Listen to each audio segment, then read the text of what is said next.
आज सुनेंगे प्रेमचंद जी की रूढ़िवादी प्रथाओं पर प्रहार करती एक छोटी सी कहानी, पैपू जी। कहानी को आवाज दी है सोनिया अडवाणी ने। पैपू जी दोस्तों एक रस्म होती है जो हिंदू पारंपरिक विवाह संस्कारों के दौरान निभाई जाती है। भारत के कई राज्यों जैसे उत्तर प्रदेश, बिहार, मध्य प्रदेश, राजस्थान आदि में कुछ बदलावों के साथ पैपूजी की रस्म निभाई जाती है, जिसमें कन्या के माता पिता या सिर्फ पिता वर के पैरों की पूजा करते हैं या फिर पैर छूते हैं। प्रेमचंद जी ने इसी को विषय बनाकर यह कहानी बुनी है और अपना मत रखा है।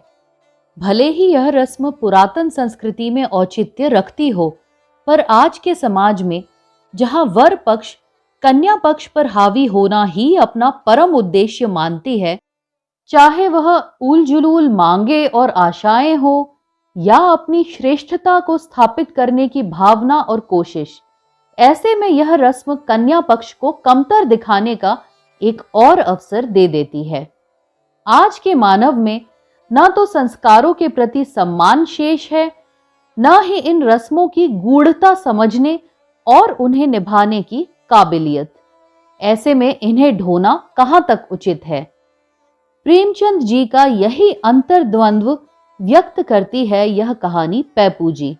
आइए सुनते हैं। सिद्धांत का सबसे बड़ा दुश्मन है मुरावत। कठिनाइयों, बाधाओं, प्रलोभनों का सामना आप कर सकते हैं दृढ़ संकल्प और आत्मबल से, लेकिन एक दिली दोस्त से बेमुराबती तो नहीं की जाती। सिद्धांत रहे या जाए। कई साल पहले मैंने जनेऊ हाथ में लेकर प्रतिज्ञा की थी कि अब कभी किसी की बारात में न जाऊंगा, चाहे इधर की दुनिया उधर हो जाए। ऐसी विकट प्रतिज्ञा करने की जरूरत क्यों पड़ी, इसकी कथा लंबी है और आज भी उसे याद करके मेरी प्रतिज्ञा को जीवन मिल जाता है। बारात थी कायस्थों की। समधी थे मेरे पुराने मित्र। बारातियों में अधिकांश जान पहचान के लोग थे। देहात में जाना था। मैंने सोचा चलो 2-3 दिन देहात की सैर रहेगी। चल पड़ा, लेकिन मुझे यह देखकर हैरत हुई कि बारातियों की वहां जाकर बुद्धि ही कुछ भ्रष्ट हो गई है। बात बात पर झगड़ा तकरार, सभी कन्या पक्ष वालों से मानो लड़ने को तैयार। यह चीज नहीं आई, वह चीज नहीं भेजी, यह आदमी है या जानवर, पानी बिना बर्फ के कौन पिएगा, गधे ने बर्फ भेजी भी तो 10 सेर। पूछो 10 सेर बर्फ लेकर आंखों में लगाएं या किसी देवता को चढ़ाएं। अजब चिल्लपौ मची हुई थी। कोई किसी की न सुनता था। समधी साहब सिर पीट रहे थे कि यहां उनके मित्रों की जितनी दुर्गति हुई उसका उन्हें उम्र भर खेद रहेगा।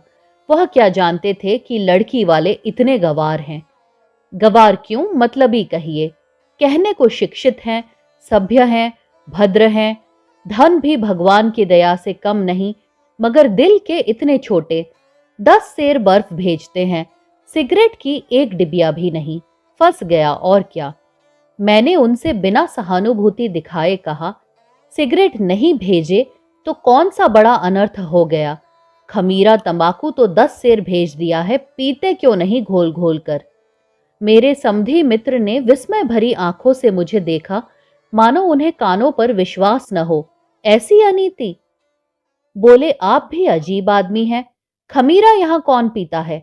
मुद्दत हुई लोगों ने गुड़गुड़िया और फर्शियां गुदड़ी बाजार में बेच डाली। थोड़े से दकियानूसी अब भी हुक्का गुड़गुड़ाते हैं, लेकिन बहुत कम। यहाँ तो ईश्वर की कृपा से सभी नई रोशनी, नए विचार, नए जमाने के लोग हैं और कन्या वाले यह बात जानते हैं, फिर भी सिगरेट नहीं भेजी। यहाँ कई सज्जन 8-10 डिबिया रोज पी जाते हैं। एक साहब तो 12 तक पहुंच जाते हैं और 4-5 डिबिया तो आम बात है। इतने आदमियों के बीच में 500 डिबिया भी ना हो तो क्या हो। और बर्फ देखी आपने, जैसे दवा के लिए भेजी है। यहाँ इतनी बर्फ घर घर आती है। मैं तो अकेला ही 10 सेर पी जाता हूँ। देहातियों को कभी अक्ल ना आएगी, पढ़ लिख कितने ही जाएं। मैंने कहा, तो आपको अपने साथ एक गाड़ी सिगरेट और टन भर बर्फ लेते आना चाहिए था। वह स्तंभित हो गए। आप भंग तो नहीं खा गए? जी नहीं, कभी उम्र भर नहीं खाई। तो फिर ऐसी ऊल जुलूल बातें क्यों करते हो? मैं तो संपूर्णतः अपने होश में हूं। होश में रहने वाला आदमी ऐसी बात नहीं कर सकता। हम यहाँ लड़का ब्याहने आए हैं। लड़की वालों को हमारी सारी फरमाइशें पूरी करनी पड़ेंगी, सारी। हम जो कुछ मांगेंगे उन्हें देना पड़ेगा, रो रो कर देना पड़ेगा। दिल लगी नहीं है। ना को चने ना चबवा दे तो कहिएगा। यह हमारा खुला हुआ अपमान है। द्वार पर बुलाकर जलील करना। मेरे साथ जो लोग आए हैं वे नाई कहार नहीं हैं, बड़े बड़े आदमी हैं। मैं उनकी तौहीन नहीं देख सकता। अगर इन लोगों की यह जिद है तो बारात लौट जाएगी।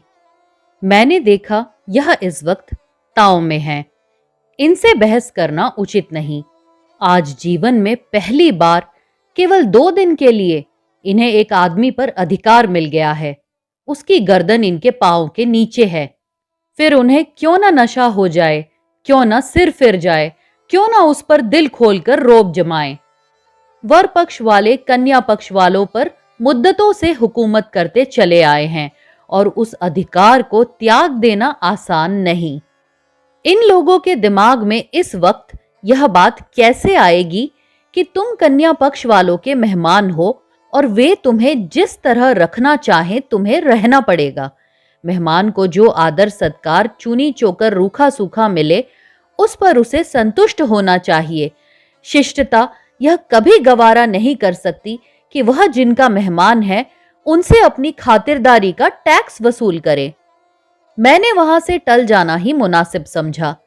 लेकिन जब विवाह का मुहूर्त आया, इधर से 1 दर्जन विस्की की बोतलों की फरमाइश हुई और कहा गया कि जब तक बोतलें न आ जाएगी हम विवाह संस्कार के लिए मंडप में न जाएंगे। तब मुझसे न देखा गया। मैंने समझ लिया कि ये सब पशु हैं, इंसानियत से खाली। इनके साथ एक क्षण भी रहना अपनी आत्मा का खून करना है।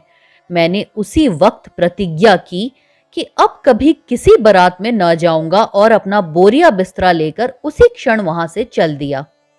इसलिए जब गत मंगलवार को मेरे परम मित्र सुरेश बाबू ने मुझे अपने लड़के के विवाह का निमंत्रण दिया तो मैंने सुरेश बाबू को दोनों हाथों से पकड़कर कहा, जी नहीं, मुझे क्षमा कीजिए, मैं न जाऊंगा।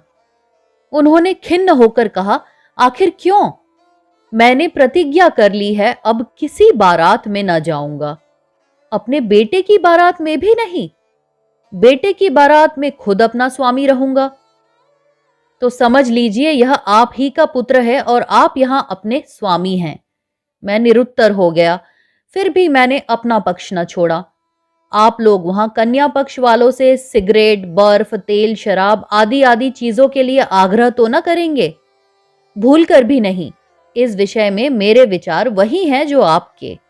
ऐसा तो ना होगा कि मेरे जैसे विचार रखते हुए भी आप वहीं दुराग्रहियों की बातों में आ जाए और वे अपने हथकंडे शुरू कर दें। मैं आप ही को अपना प्रतिनिधि बनाता हूं। आपके फैसले की वहां कहीं अपील न होगी। दिल में तो मेरे अब भी कुछ संशय था, लेकिन इतना आश्वासन मिलने पर और ज्यादा अड़ना असज्जनता थी। आखिर मेरे वहां जाने से यह बेचारे तर तो नहीं जाएंगे। केवल मुझसे स्नेह रखने के कारण ही तो सब कुछ मेरे हाथों में सौंप रहे हैं। मैंने चलने का वादा कर दिया, लेकिन जब सुरेश बाबू विदा होने लगे तो मैंने घड़े को जरा और ठोका। लेन देन का तो कोई झगड़ा नहीं है? नहीं, वे लोग अपनी खुशी से जो कुछ देंगे वह हम ले लेंगे। मांगने न मांगने का अधिकार तो आपको रहेगा। अच्छी बात है, मैं चलूंगा। शुक्रवार को बारात चली। केवल रेल का सफर था और वह भी 50 मील का। तीसरे पहर को एक्सप्रेस से चले और शाम को कन्या के द्वार पर पहुंच गए। वहां हर तरह का सामान मौजूद था। किसी चीज के मांगने की जरूरत न थी। बारातियों की इतनी खातिरदारी भी हो सकती है, इसकी मुझे कल्पना भी न थी। घराती इतने विनीत हो सकते हैं। कोई बात मुंह से निकली नहीं कि एक की जगह 4 आदमी हाथ बांधे हाजिर।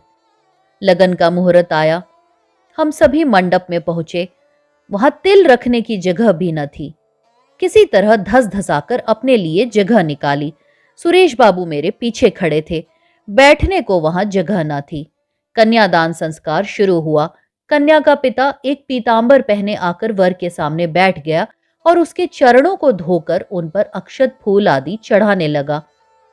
मैं अब तक सैकड़ों बारातों में जा चुका था, लेकिन विवाह संस्कार देखने का मुझे कभी अवसर न मिला था। इस समय वर के सगे संबंधी ही जाते हैं।